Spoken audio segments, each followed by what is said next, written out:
You're the $9 million man. They want to know what the value is for Canadians. Sir, keep your bags packed in that new place. Conservatives are going to fire you. Clark, how long were you residing in the old residence?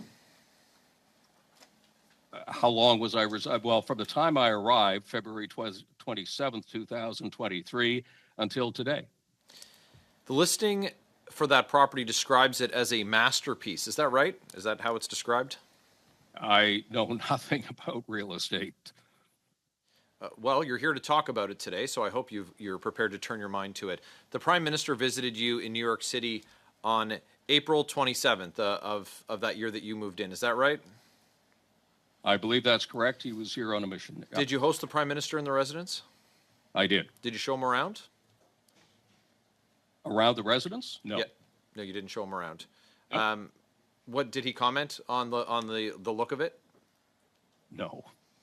So, but to confirm that on April 27th, you and the Prime Minister were in the residence that was deemed unfit for you to continue living in. That's correct. You were there April 27th. Yeah, along with about 80 other people. And on April 28th, you were in the limo with him in New York. Is that right? The next day? That's correct. So, were there any conversations regarding renovations, upgrade, moving, the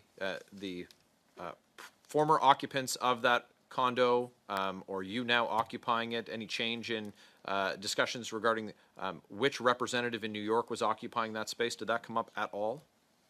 None whatsoever. So we have government documents that detail how talks on getting a new residence intensified immediately after the Prime Minister visited you. You asked him for a new place, is that right? That's incorrect. So you're in the motorcade with the Prime Minister after he was just in this place that's deemed unfit for you to continue to live in, and you never said, look, buddy, thanks for the job. I could use a new jeweled onyx powder room and a handcrafted copper tub. No, I did not. How much representational space is there in the new residence? Representational space would represent the majority of the space in the new residence. Okay, that's interesting. So the dining room, living room, jeweled onyx powder room come to about 860 square feet. Does that sound about right to you? That's what the listing says. I have no idea about square feet. I would refer you to the property division at Global Affairs who handles this. So that leaves about 2,700 square feet for your personal use. 860 for representational, 2,700 for your personal use. So Canadians are on the hook for paying $9 million for 860 square feet when a perfectly good joint representational space is available at the same property that you're joining us at from today. Is that right? Your numbers can't be right because that does not represent reality. Okay, so what is the percentage of representational space in the new location? Please bring us back to reality. That is a question, Mr. Chair, that should be addressed to the property division at Global Affairs Canada. Well, you had a great deal of certainty to tell me that I'm wrong, but you certainly don't know on what basis I am. I'm referring to exactly the documents that were provided to us by the department that you're now referring me to. GAC's real estate agent told us that you personally visited the new luxury condo once the selection had been made. Was this a final vetting?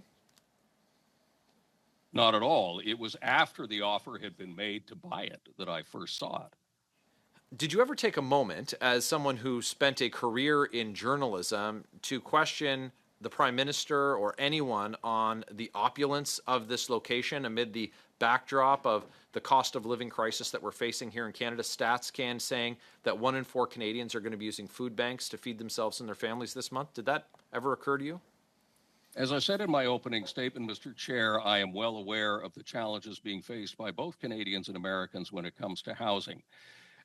In this case, I was not involved in any way, shape, or form in the decision to buy this new residence or sell the old residence. And that is entirely in the hands of the property division of Global Affairs. When you host functions at the event, do you personally prepare the food? Is it done by your personal chef, or are these events catered? I do not have a personal chef, nor do I cook the food, thankfully. So these are catered affairs, because we were told by the Real Property Division that the necessity for this was that the shared space that you have at the office that you're in now wasn't suitable to host functions because there wasn't a kitchen to prepare meals. So if the meals are being brought in, couldn't they be brought into your office that you're speaking to us from now? The bylaws of New York City prohibit us from having a working kitchen in the office. It would be illegal, in fact, for us to put a working kitchen in this office. If it's catered, it seems moot whether or not you have a kitchen in there. So we've been told that you're responsible for all of the trade success between Canada and the United States. Can you tell us exactly, just the number, how much trade business you have generated for Canada? Just the number, sir. First of all, Mr. Chair, I don't know where or who said that I was responsible for all the trade between Canada and the United States. Since you don't have the number, I'm out of time. Canadians want to know. Well, You're the $9 million man. They want to know what the value is for Canadians. Sir, keep your bags packed in that new place. Conservatives are going to fire you.